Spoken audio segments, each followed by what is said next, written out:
আসসালামু আলাইকুম ভিউয়ার্স, আমি স্বপন ইসলাম। আপনারা দেখছেন জাস্ট ফ্রেম প্রোডাকশন। ইতিমধ্যে আমার এই চ্যানেলে ক্যামেরা রিলেটেড অনেকগুলো ভিডিও আপলোড করা হয়ে গেছে। যারা একদম বিগিনার ক্যামেরা চালানো শিখতে চাচ্ছেন তাদের জন্য আমার চ্যানেলে সুন্দর সুন্দর কিছু ভিডিও আপলোড করা আছে। ওইগুলো দেখলে আপনি খুব সহজেই ক্যামেরা চালানো শিখতে পারবেন। আর আজ থেকে আমার চ্যানেলে একটু অ্যাডভান্স লেভেলের ক্যামেরা সেটিং আমি দেখিয়ে দিব এই ভিডিওতে।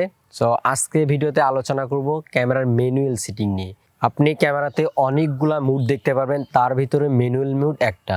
ক্যামেরাতে ম্যানুয়াল মুডটা খুবই গুরুত্বপূর্ণ একটা মুড। এই মুড দিয়ে আপনি আপনার ইচ্ছা মতো ফটোগ্রাফি এবং ভিডিওগ্রাফি করতে পারবেন। আপনি যদি ম্যানুয়াল মুডের কাজ শিখতে চান তাহলে অবশ্যই আমার এই ভিডিওটি দেখতে থাকুন, কারণ একটা সুন্দর ফটো তুলতে গেলে আপনাকে অবশ্যই ম্যানুয়াল মুড সিলেক্ট করেই ফটোটি তুলতে হবে, কারণ ম্যানুয়াল মুডে আপনার ইচ্ছা মতো আপনি সব কিছু সেট করতে পারবেন। আমরা যখন ম্যানুয়াল মুডটা অ্যাক্টিভ করব তখন এর ইন্টারফেসটা আসবে এমন। এখন এই ম্যানুয়াল মুড থেকে আমরা সব কিছুই নিজের মতো করে সেট করতে পারবো। যখন যেরকম লোকেশনে যাব, যেরকম আমাদের লাইট কালার লাগবে ঠিক সেমভাবে আমরা সিলেক্ট করে নিতে পারবো। এখন ম্যানুয়াল মুডের তিনটি যে প্রধান অপশন আছে, এইটা হচ্ছে শাটার স্পিড, অ্যাপাচার, আইএসও। এই তিনটার মূলত প্রায় সেম কাজ। এটা হচ্ছে তিনটা দিয়ে লাইট কন্ট্রোল করা যায়, কিন্তু আবার তিনটারই আলাদা আলাদা কিছু বৈশিষ্ট্য আছে।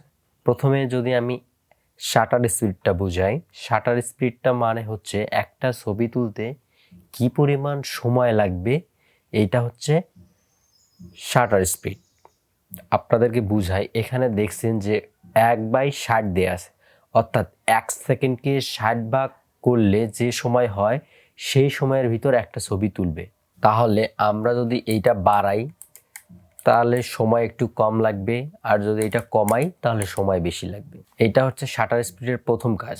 শাটার স্পিড দিয়ে মূলত তিনটি কাজ করা যায়। আমরা যদি শাটার স্পিডটা বাড়াই তাহলে সময় কম লাগবে, আর যদি শাটার স্পিডটা কমাই তাহলে সময় বেশি লাগবে। 2 নাম্বার কাজটা হচ্ছে শাটার স্পিড দিয়ে মূলত লাইট কন্ট্রোল করা যায়। প্রথমে আমরা এখন এখানে আছে 1 এবং 250। আমরা যদি 250-এর বাড়াই, ঊর্ধ্বে যদি বাড়াই, যেমন 1000, 2000, 3000 এরকম বাড়াই, তাহলে আমাদের ছবিতে লাইট কম আসবে। আর যদি আমরা এটা কমাই তাহলে অনেক পরিমাণে লাইট বেশি আসবে। আমরা যত কমাবো তত লাইট বাড়বে, আর যত বাড়াবো তত লাইট কমবে। 3 নাম্বার কাজ, আপনার শাটার স্পিড দিয়ে আপনি খুব সুন্দর ছবি তুলতে পারবেন। যেমন আমরা যদি শাটার স্পিডটা বাড়াই তাহলে ছবি তুললে কোনো প্রকার শেকি ভাব আসবে না, অর্থাৎ ব্লার যে ভাবটা আসে ওইটা আসবে না। আর যদি কমিয়ে তুলি তাহলে ব্লারি ভাবটা আসবে এবং শেকি ভাবটা আসবে। কি জন্য আপনাদেরকে ভালোভাবে বুঝিয়ে দেই। সাপোজ আপনি একটা পাখির ছবি তুলতেছেন, পাখিটা ডালে বসে আছে, পাখিটা কখন উড়ে যাবে আপনি জানেন না, কিন্তু আপনি যদি তখন শাটার স্পিড 100 বা 80 বা 60 দিয়ে তোলেন তখন কিন্তু আপনি লাইট পাবেন পর্যাপ্ত পরিমাণে। দেখলেন যে আমি সব কিছু ঠিকঠাক করে নিয়েছি এবং শাটার স্পিডটা 60 দিয়েছি, এখন আমি ছবিটা ক্যাপচার করব। আপনি ক্যাপচার সাপোজ আপনি ছবিটা ক্লিক করলেন কিন্তু পাখিটা ওই সময় উড়ে গেল, আপনি ওই ছবিটা তুললে সেম এইরকম দেখতে পারবেন। দেখেন একটা ছবি কিন্তু একটু শেকি ভাব আছে না? এই যে ছবিটা দেখা যাচ্ছে, এইটা হচ্ছে শাটার স্পিড কম দিয়ে তোলা। এখানে কিন্তু লাইটও বেশি দেখা যাচ্ছে। আর যদি শাটার স্পিড তখন বাড়িয়ে তুলতাম তখন ছবিটা শেকি আসতো না এবং লাইটটা কম পড়তো। তখন আমরা পরের যে দুইটা অপশন আছে আইএসও, এইটার পরে আলোচনা করতেছি, তাহলে বুঝতে পারবেন যে ওইটার কাজটা কি। সো এই জন্য আপনি যদি একটা নর্মাল ফটো তোলেন, সাপোজ হাতের উপরে ক্যামেরা নিয়ে জাস্ট একটা মানুষ বা গাছ যে কোনো জিনিসের ফটো তুলতেছেন কিন্তু ওই বস্তুটা স্থির আছে, তাহলে আপনি শাটার স্পিড রাখতে পারেন 125 থেকে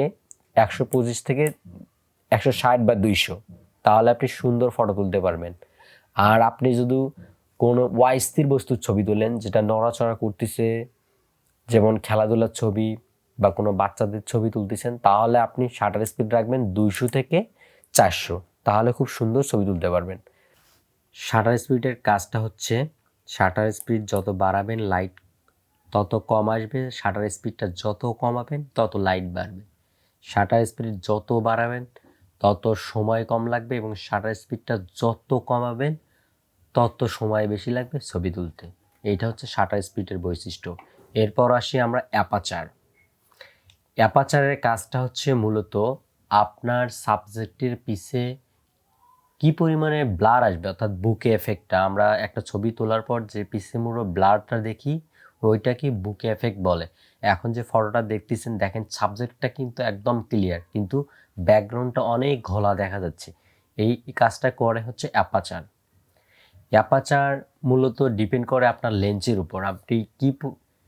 আপনি কি লেন্স ইউজ করতেছেন, লেন্সের উপর ডিপেন্ড করে অ্যাপাচার। এক এক লেন্সের এক এক রকম অ্যাপাচার থাকে।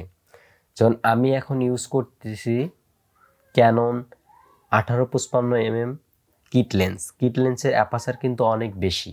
আবার কিছু আছে প্রাইম লেন্স, ওইগুলোর অ্যাপাচার কিন্তু কম।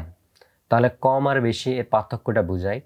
আপনার অ্যাপাচারটা যত কম হবে, অ্যাপাচার যত কম হবে তত সাবজেক্টের পিছে ব্লারটা বেশি আসবে।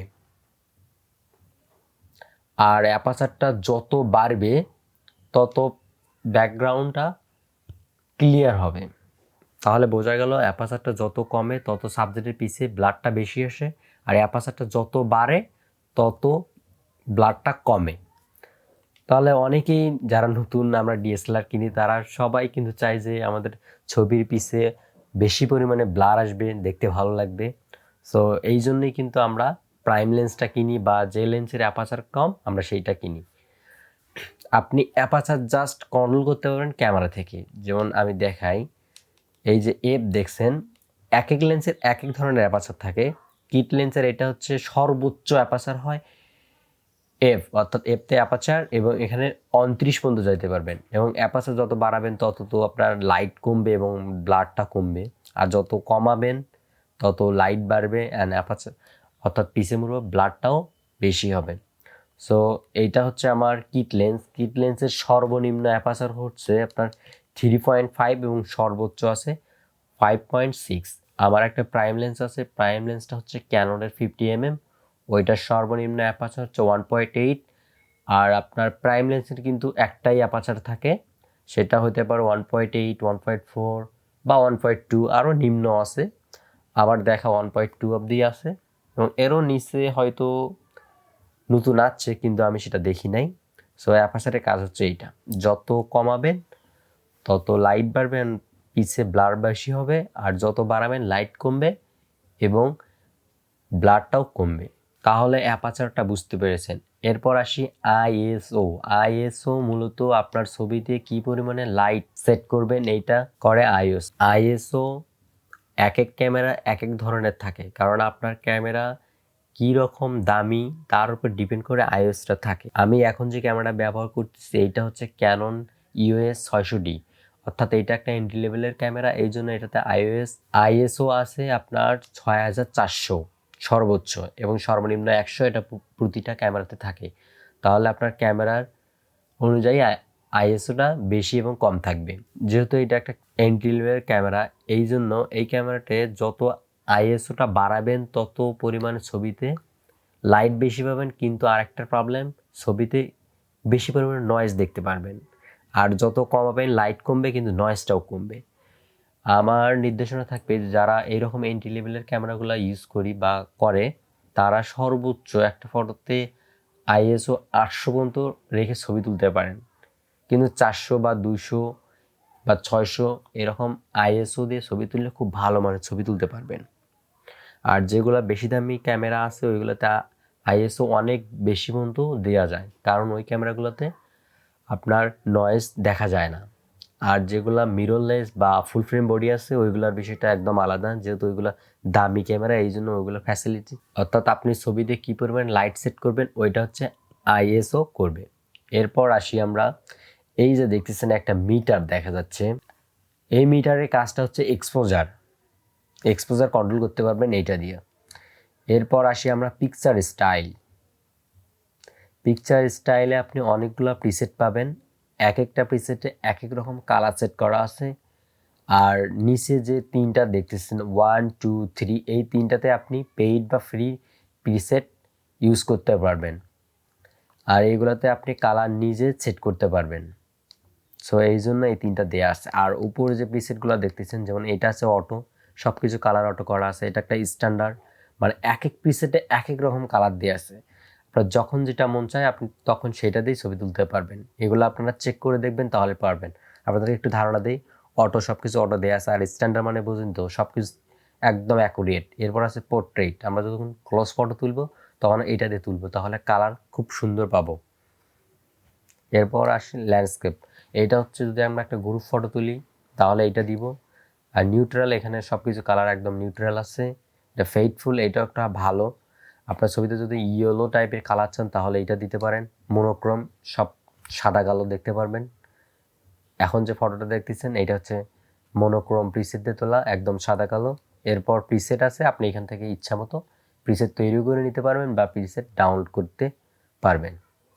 সো এটা হচ্ছে পিকচার স্টাইলের কাজ। এখন আসি হোয়াইট ব্যালেন্স। হোয়াইট ব্যালেন্স মূলত সাদাকে ব্যালেন্স করা, অর্থাৎ আপনার ছবিতে কী পরিমাণের আপনি কালারটা সেট করতে পারবেন। তো এইটার জন্য আমরা যদি হোয়াইট ব্যালেন্সে আসি তাহলে প্রথমেই দেখতে পারবো অটো, ডেলাইট, শ্যাডি, গোল্ডি, মানে এক একটা এক এক রকম কালার দেওয়া আছে। অটো যদি আপনি ইউজ করেন তাহলে সব কিছু অটো। আর ডে লাইটে এখানে আপনি দেখছেন যদি দিনের বেলায় ছবি তোলেন তাহলে ডে লাইটটা দিয়ে দিবেন। এখন এইখানে যে একটা দেখছেন ক্যালভিন, যেমন এখানে দেখা যাচ্ছে 7000 ক্যালভিন, এখানে হচ্ছে আপনার 5200 ক্যালভিন, এখানে আবার 6000 ক্যালভিন, 3200 ক্যালভিন, 4000 ক্যালভিন। ক্যালভিন বিষয়টা বোঝায়। এখন এই যেহেতু এটা এন্ট্রি লেভেলের ক্যামেরা, এখানে প্রিসেটগুলো দেয়া আছে। আর যেগুলো একটু হায়ার বাজেটের ক্যামেরা ওইগুলোতে আপনি ক্যালভিন ইচ্ছা মতো সেট করতে পারবেন, কিন্তু এই ক্যামেরাতে আপনি সেট করতে পারবেন না। ওই ক্যামেরাগুলোতে এখানে দেখবেন কে লেখা থাকে, অর্থাৎ ক্যালভিন, ক্যালভিনটা আপনি সেট করতে পারবেন। আর এখানে আপনার প্রিসেট দেয়া আছে, এগুলো ইউজ করতে পারবেন। এরপর আসি, এইটা বেশি কাজে লাগে না। দেন এরপর আসি যে ফোকাস, এখানে দেয়া আছে এএফ মুড, অর্থাৎ অটো ফোকাস মুড। এটা আছে অল ফোকাস মুড এবং এটা আছে অল সার্ভে মুড। এইটা নিয়ে আমি আলাদা ভিডিও বানাবো, আপনাদের কিছু ধারণা দিয়ে দিই। ওয়ান শট, আপনি যদি একটা বস্তুকে জাস্ট ফ্রেমের ভিতর একটা কিছু আছে তাহলে এইটা দিয়ে ছবি তুলবেন, আর যদি বেশি কিছু থাকে তাহলে আপনি অল ফোকাসটা দিতে পারেন। আর যদি কোনো বস্তু নড়াচড়া করে তখন আপনি ওয়াল সার্ভো এইটা দিয়ে ছবি তুলতে পারেন, তাহলে আপনার ফোকাসটা খুব ভালো হবে। এরপর সিঙ্গেল শুটিং, অর্থাৎ একটা ক্লিক করে কয়টা ছবি উঠবে সেইটা এখান থেকে সেট করতে পারবেন, এটাকে বলে ড্রাইভ মোড। এখন আছে সিঙ্গেল শুটিং, এটা আছে। এরপর আছে কন্টিনিউস শুটিং, অর্থাৎ আমরা যদি এই মুডটা সিলেক্ট করে দিয়ে ছবি তুলি তাহলে শাটার বাটনে যদি একটা ক্লিক করি তাহলে অনেকগুলো ছবি উঠবে, বা আমরা যদি শাটার বাটনে ক্লিক করে ধরে রাখি তাহলে ছবি উঠতেই থাকবে। এরপর আপনি টাইম করে রাখতে পারবেন যে কত সেকেন্ড পর একটা করে ছবি উঠবে, সো এটা এখান থেকে সেট করতে পারবেন। এরপর আসি আমরা মিটারিং মুড, এইটাকে বলে মিটারিং মুড। মিটারিং মুড নিয়েও আলাদা একটা ভিডিও বানাতে হবে, কারণ এটাও খুব গুরুত্বপূর্ণ একটা বিষয়। সো এক্সাম্পল দেখাই, আপনি এই যে মুডটা আছে এইটা যদি দিয়ে ছবি তুলেন তাহলে মাঝখান দিয়ে ফোকাস করতে পারবেন, অর্থাৎ আপনার একদম ফ্রেমের মাঝে একটা বস্তুকে রেখে ছবি তুলতে পারবেন, তাহলে খুব সুন্দরভাবে ফোকাসটা হবে। এরপর আছে আপনার এটাও একটু বড় আকৃতির হবে, এটা একদম স্পট মিটারিং, অর্থাৎ আপনার কোনো একটা জিনিস আপনি ছবি তুলতে চাচ্ছেন কিন্তু আপনার কালার পিসি মোড়ো কালার জ্বলে যাচ্ছে, বা আপনি সাবজেক্টের কালার ঠিক করতেছেন পিসি মোড়ো কালার জ্বলে যাচ্ছে, বা পিসি মোড়ো কালার ঠিক করতেছেন আপনার সাবজেক্টটা জ্বলে যাচ্ছে, তাহলে আপনি মিটারিং মুড সিলেক্ট করে ওই রকম ছবিগুলো তুলতে পারবেন। এটা হচ্ছে মিটারিং মুডের কাজ, এটা নিয়ে আলাদা একটা ভিডিও আসবে ইনশাল্লাহ। এখানে হচ্ছে পিকচার কোয়ালিটি। পিকচার কোয়ালিটি নিয়েও আমাকে আলাদা একটা ভিডিও বানাতে হবে, আপনাদেরকে জাস্ট ধারণা দিই, কারণ এই ভিডিওটা ইতিমধ্যে অনেক বড় হয়ে গেছে। এখানে আপনি প্রথমে দেখতে পাবেন জেপিজি, হাই কোয়ালিটি জেপিজি এমএস। এরপর আছে আপনার স্ট্যান্ডার্ড। সো এখানে আপনি অনেকগুলা মুড দেখতে পারবেন। যেমন জেপিজি, আপনি এইখানে উপরে একটু লক্ষ্য করেন যে যেহেতু আমাদের ক্যামেরাটা 18 মেগাপিক্সেল, এখানে কিন্তু 18 দেখা যাচ্ছে। আর এইখানে কিন্তু সাইজ দেখছেন যে 5184 ইন্টু 34-56, আবার এগুলোতে আসবো দেখবেন কমবে, বা মেগাপিক্সেলও কিন্তু কমে যাচ্ছে, অর্থাৎ ছবির কিন্তু কোয়ালিটি ডাউন হয়ে যাবে। আপনি যদি এইগুলাতে দেন তাহলে ছবির কোয়ালিটি ডাউন হবে। আবার যদি র+ জেপিজি আসি তাহলে কিন্তু আবার সব কিছু অ্যাকুরেট হয়ে গেল জেপিজির মতো। অর্থাৎ জেপিজি দিয়ে যদি আমরা ছবি তুলি তাহলে একদম স্ট্যান্ডার্ড ছবি পাবো। এটা একদম সব কিছু অ্যাকুরেট আসবে এবং কোয়ালিটিও সুন্দর আসবে। আর এখানে যে ফটোগুলো দেখতেছেন জেপিজি, অর্থাৎ আপনি একটা করে ক্লিক করলে দুইটা ফটো পাবেন, একটা হচ্ছে ফটো, একটা জেপিজি ফটো। এই অ্যান্ড জেপিজি নিয়ে আমাকে আলাদা একটা স্পেসিফিক ভিডিও বানাতে হবে, তাহলে বুঝতে পারেন এবং জেপিজি কী। সো এটা পরবর্তীতে আমি ভিডিওটা দিয়ে দিব, কারণ এটা আলোচনা করতে গেলে অনেক বড় হয়ে যাবে ভিডিওটা। সো এইগুলাই ছিল মূলত ম্যানুয়াল সিটিংয়ে।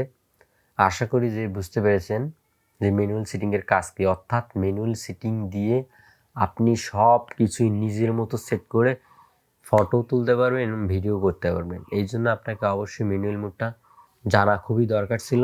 আমি খুব সহজে শিখিয়ে দিলাম। আশা করি যে আপনি বুঝতে পেরেছেন।